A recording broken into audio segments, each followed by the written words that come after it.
Moin Freunde, bevor ich gleich starte, kleines Add-on zum Video. Wenn man das hinten ranhängt, dann fällt das ja gerne hinten rüber. Ähm, Vorher möchte ich einfach sagen, dass ich, nachdem ich mich endlich mit der Figur auseinandersetzen konnte, ein paar Probleme festgestellt hatte. Und mein Mark 6 geht leider erstmal zurück. Es ist ein Heal-Panel abgegangen.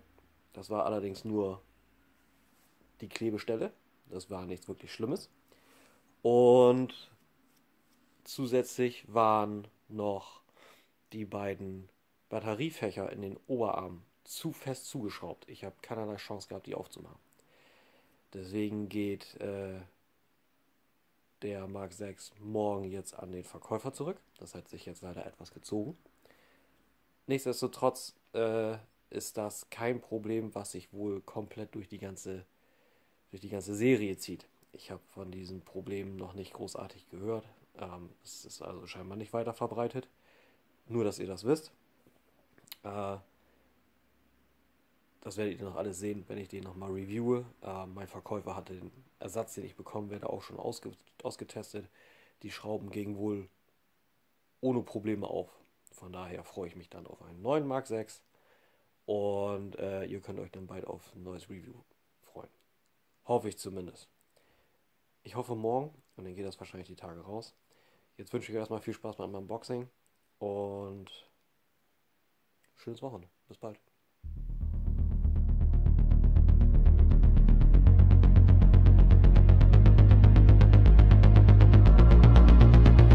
Jo, moin Freunde, willkommen zum zweiten Video relativ kurzer Zeit auf meinem kleinen Kanal.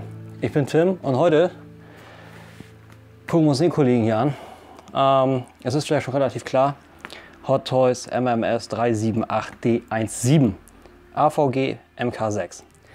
Bedeutet, die Wubu Masterpiece Serie Figur 378 in der Diecast Variante Nummer 17, der Iron Man Mark 6 in der Avengers Variante, wobei der auch ein paar Teile hat, Battle Damage, für,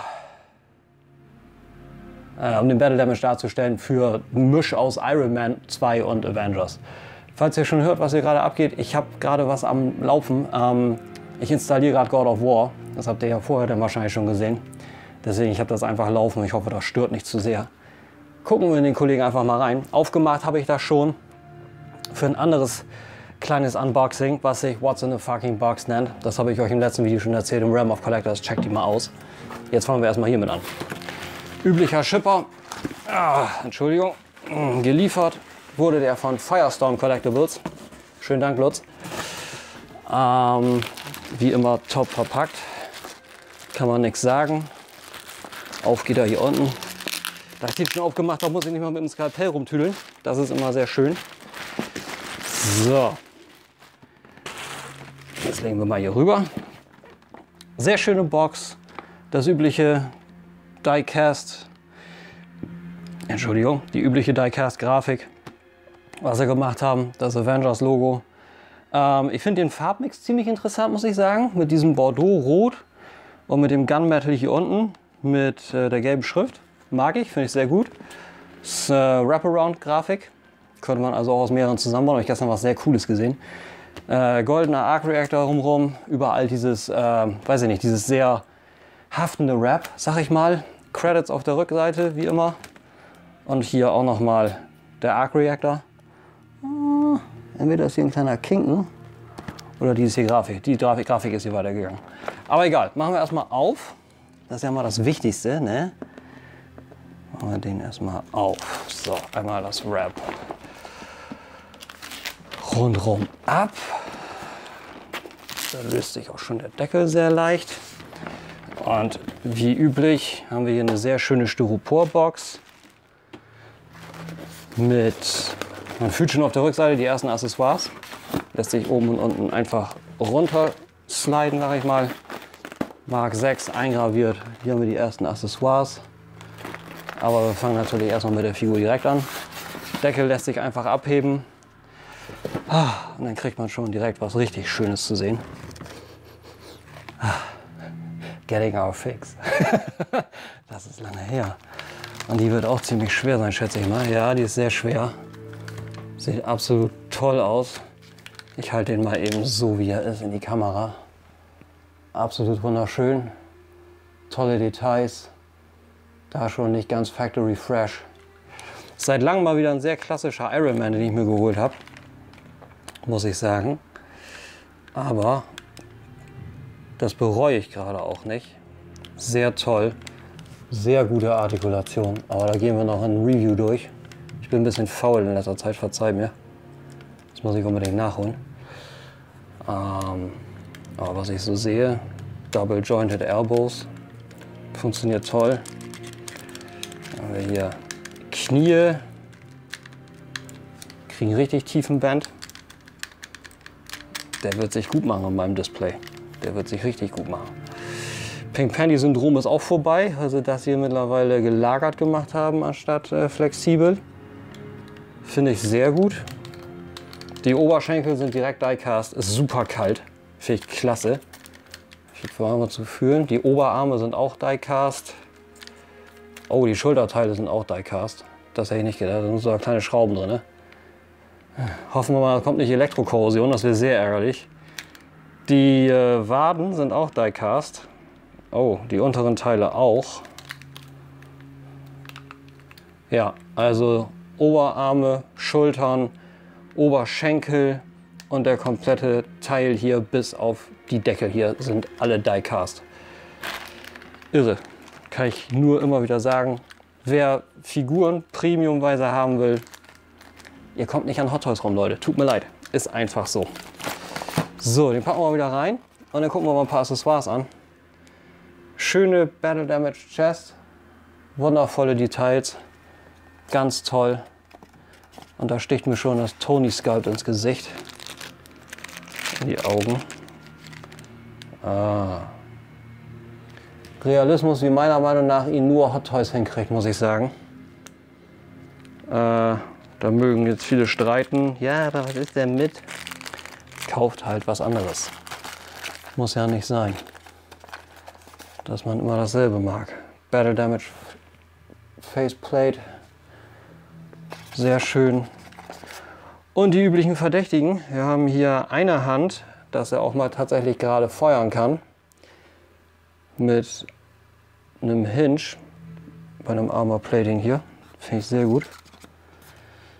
Hier haben wir eine Faust. Ganz normal. Aber mit dem kleinen Laseransatz. Das finden wir noch in den Accessoires gleich. Und... Oh, okay, alles klar. Oder? Ja, cool, sehr cool. Habe ich jetzt gerade erst gesehen. Dass man das machen kann, das funktioniert tatsächlich mit den voll beweglichen Fingern. Wir haben hier einen Base-Pin und dann haben wir noch zwei zusätzliche Pins, was richtig realistische Fäuste möglich macht. Finde ich immer sehr gut. Finde ich toll, dass Hot Toys das gemacht hat irgendwann.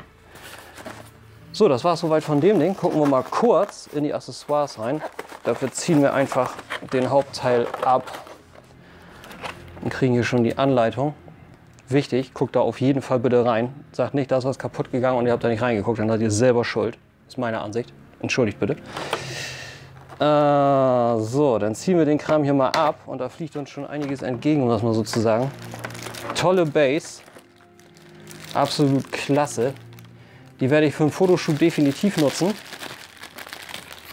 Aber wahrscheinlich nicht als Display, weil Display habe ich ja da einiges mit vor. Und voll Battle Damage. Aber das finde ich sehr cool.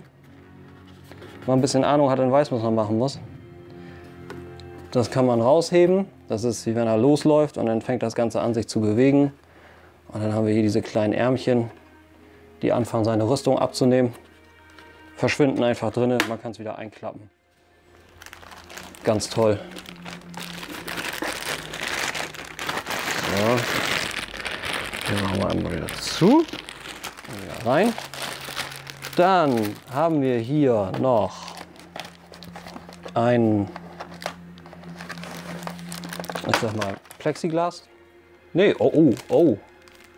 Das ist ein Die-Cast-Stab, um den zu halten. Das ist auch mal was Neues. Finde ich jetzt auch nicht schlecht. Hier haben wir ein sehr cooles Accessoire, transluzente Laserstäbe, die ziemlich flexibel sind, die brechen einem nicht so schnell weg. Sehen gegen das Licht sehr realistisch aus. Gefällt mir sehr gut. Mit Chance seht ihr das ein bisschen von der Sonne, die reinkommt. Sehr schön. Sehr, sehr, sehr, sehr schön. Und dann haben wir hier die Armrakete, die einfach, was habe ich denn hier? Eine kleine Armrakete, wie ihr sie in Avengers abfeuern kann. Das ist aus der Szene Your Move Reindeer Games. Finde ich sehr cool. Also alles wieder mal absolut top-notch von Hot Toys. Ich weiß schon, warum ich von dem Kram nicht wegkomme. Und hier haben wir seine kleine Schulter, wie soll man sagen, Waffe? Waffe. Die auch der Mark III schon hatte, als er in Gulmira angefangen hat, die Ten Rings abzuwehren. Sehr schön, nicht viel, mattes Schwarz, goldene Details innen drinne, kleiner Hinge zum Leveln. Mehr braucht man dafür eigentlich nicht. Und genau, dann haben wir noch ein paar unterschiedliche Stücke, um auf die Arme auch noch kleine Raketen zu setzen. Auch schön roter Premium Paint Job, leicht Perlmutt mit drinne, so ein bisschen, sehr metallic-lastig. Sogar innen drinne sehr viel, sogar das Silber ist gedrybrushed. Ich weiß nicht, ob ihr das seht gegen das Licht, vielleicht. Ich finde es spitze, absolut toll. Ja, und als letztes kommen dann noch die üblichen Verdächtigen. Die Batterien. Das sind nur die Batterien für den Mark VI. Ich glaube, in die Base kommen 2 oder 3 Dreifach-A-Batterien rein. Aber das funktioniert, das reicht. Und seht ihr, eins ist da noch. Die Klemme, um ihn drauf zu halten. Aber die meiste Zeit braucht man das nicht, weil ich denke, viele Leute stellen ihre Figuren Hot Toys so hunderte Euroweise nicht aufs Regal oben drauf, um das runterfallen zu lassen, oder? Da muss man aber auch erstmal lernen, musste ich auch. So, aber ich glaube, das war es auch schon von dem Kollegen. Ich baue den mal wieder zusammen. Ich weiß nicht, wie sehr ich heute zu dem Kerl komme. Ich freue mich seit 2 Jahren auf God of War, das habe ich im vorigen Video schon gesagt. Aber auf den freue ich mich auch schon seit einem Jahr. Und der wird sich super neben War Machine machen. Und bei dem schönen Wetter werde ich den definitiv nächste Woche mal mitnehmen zur Arbeit in der Mittagspause. Einfach mal ein paar Bilder mit War Machine und ihm machen. Das wird bestimmt gut aussehen.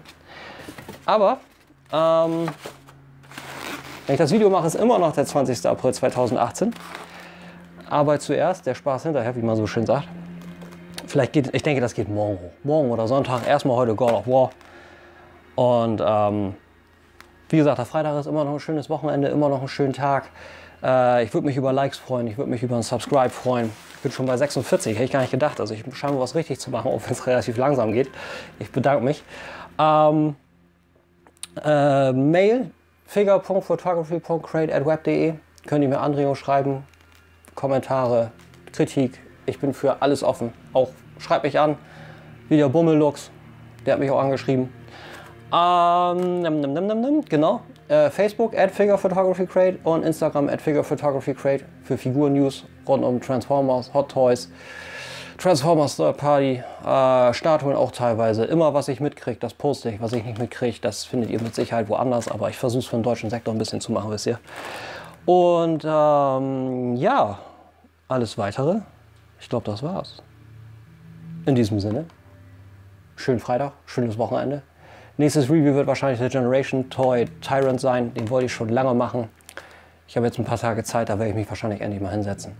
Von daher hoffen wir, dass die Motivation bleibt. Ich wünsche mir erstmal Spaß bei God of War. Ich wünsche euch ein schönes Wochenende. Haut rein, bis dann und tschüss.